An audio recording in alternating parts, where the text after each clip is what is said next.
Thank you very much for your kind words of welcome. And it's a little weird. This is quite a big auditorium, so getting to grips with that is bad enough. Never mind the 2,000 plus who are sort of vaguely somewhere else. It's a bit of a worry, but thank you so much for asking me. I am delighted to help you celebrate this 20th International Forum. I think all of you might like to bear in mind that the first time round there were only 500 of you. So this has been quite a growth in a relatively short space of time, and is obviously an issue which affects a lot of people. How you do healthcare, quality and safety, and how you define it. We do have the benefit of new technologies all around us, and we're experiencing that today, but that doesn't necessarily make your lives any easier, as I think we're becoming more and more aware. It certainly ups the ante. It ups the level of expectation of what you can achieve and the amount of knowledge that is out there. But whether that in itself is enough to increase the standards and improve the healthcare that you want to provide is something that brings you, I think, together time and time again. And I'm pleased to hear that, because otherwise you'd all be somewhere else just doing this online. And the fact that you've come, I think, indicates a real necessity to be able to debate that part of the equation. I have a real sympathy with professionals in a number of spheres, but not least of all in the healthcare world nowadays, with that level of technology and the access to information. And I know, because I've met them, the number of doctors where patients turn up with wodges of material taken off the internet, which they think is the answer to their problem, and challenge the doctor to say what they're going to do next.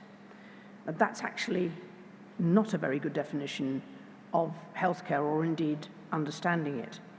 I came across an interesting definition of the difference between knowledge and wisdom. Knowledge is knowing that the tomato is a fruit. Wisdom is knowing not to put it in your fruit salad.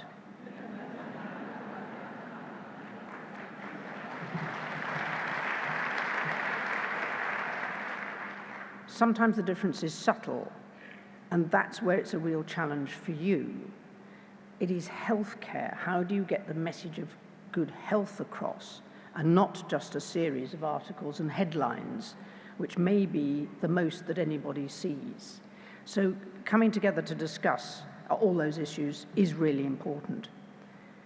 The biggest challenge of delivering care that supports health and well-being, and across global populations, where the conditions and the ability to reach may be completely different.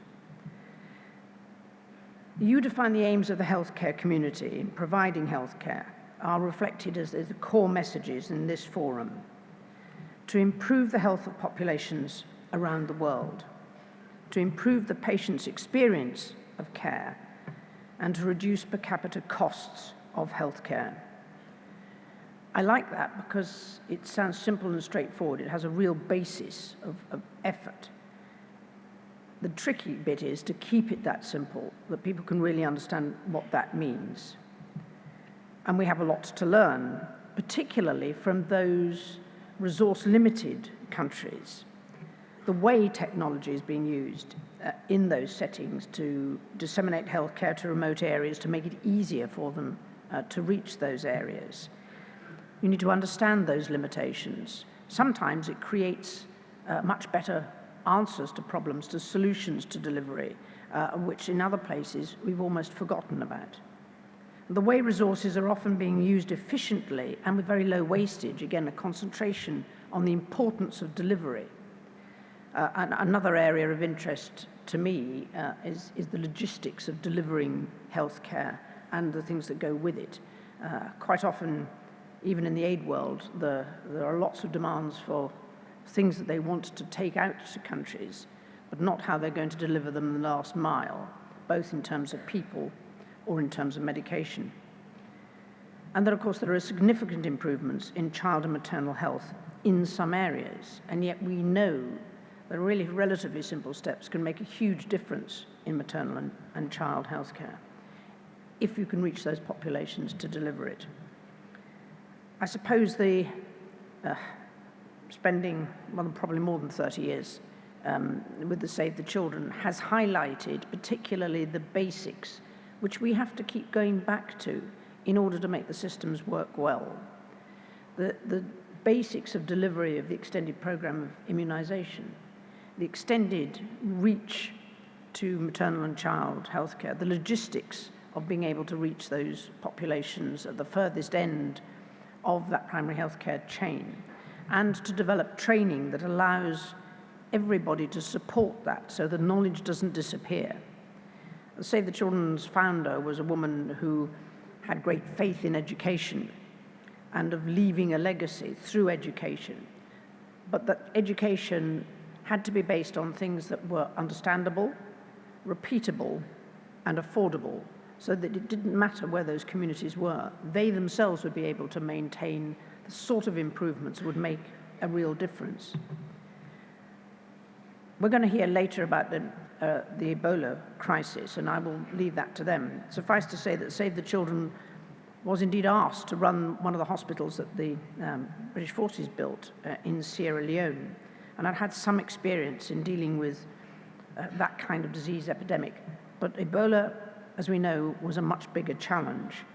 But understanding cultures and the way people and the way families and communities respond to death and their treatment of it did give them some advantage in being able to get a message back out into the community about how to increase their likelihood of being able to avoid the disease. And it's really important that we have that level of understanding in attempting to deliver healthcare. In 2014, Save the Children responded to 84 emergencies in 47 countries. And that was helping to deliver life-saving food, water, healthcare, protection, and education to over 5 million people. And if that sounds a bit scattergun, don't forget this is focused on children's welfare. And all of those elements will make a difference to those children being able to grow up healthier and have access to the kind of education that will make a difference not just to their lives, but those of the people around them. The Ebola outbreak, which was an enormous one, challenged our abilities to work at that level and that level of discipline. And I haven't been to Sierra Leone, but I've been before, but not since that outbreak. But I did have the chance last month to go to the Philippines. And that was a year after Typhoon Haiyan had devastated that particular part of the Philippines. Don't forget there are 7,500 islands in the Philippines, a lot of places to go. But one of the bits of work that Save the Children did, which you might not have assumed, was in the area where they were working, they discovered there was only about 30% of the communities had latrines. Everything else was open ground defecation. So an awful lot of their emphasis has been on building latrines in villages. And a lot of people will say, well, why are you doing that? Well, you would know that the answer to that is that it has an immediate impact on health and on disease and levels of disease transmission. Picking out those priorities differ where you are, and you have to work to those priorities wherever they might be. There will be challenges ahead for healthcare, of course, because people's perception of health as it relates to them keeps changing. Maintaining healthcare in systems where there is political instability is particularly pertinent with the spread of very infectious diseases like Ebola, and that is one of the reasons that it did spread so quickly in those areas. Public health issues affecting communities in those resource-limited settings. We talk about technology making a difference, but that presupposes a power supply. And even simple things like that will make a difference to your ability to make that work. Developing healthcare infrastructure to help prevent situations like the Ebola epidemic means that you have to get your infrastructure out to the most difficult areas, areas where populations are still very mobile, particularly in border areas which are not visited very regularly. The evolution and improvement of healthcare services globally, the understanding that you can achieve through technology, it really should be possible to continue a very marked improvement in healthcare around the globe. But it requires a lot of effort to be able to manage the amount of information that you now have available and actually getting that message across to people about what really makes a difference to their health. I'm perfectly certain the last 20 years of the Forum's history has made a difference in terms of that ability. But I am reminded of the variations. Save the Children has created, well, through its Stop Polio campaign, has created, because of that experience, has created offshoots of charities who focus on delivery of medications, who train health workers to use motorbikes to deliver healthcare and medication, to use logistics more wisely to support that healthcare. The things that underpin your efforts to make healthcare truly work. Because however much we like technology, and the Swinfen Trust uses telemedicine to get the best possible information to the most distant places, but that presupposes that you have somebody on the other end who is actually there, who can provide that treatment or that level of support. You've got to be smart to work with your technology, but it's smart enough to also to work with the knowledge and understanding that you all have with the health statuses in your parts of the world. And the biggest challenge of all, possibly, and that's not entirely your responsibility, but it comes with the people's access to that information.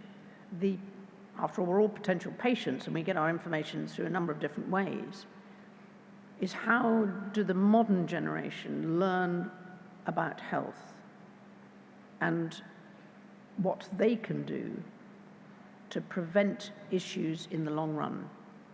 Now, if that's in the long term, if you look at the headlines, that would mean sitting still for as long as possible, only walking, don't engage in any exercise that is either requires weights or activity of your hands or legs, non-contact sports, and to eat as little as possible.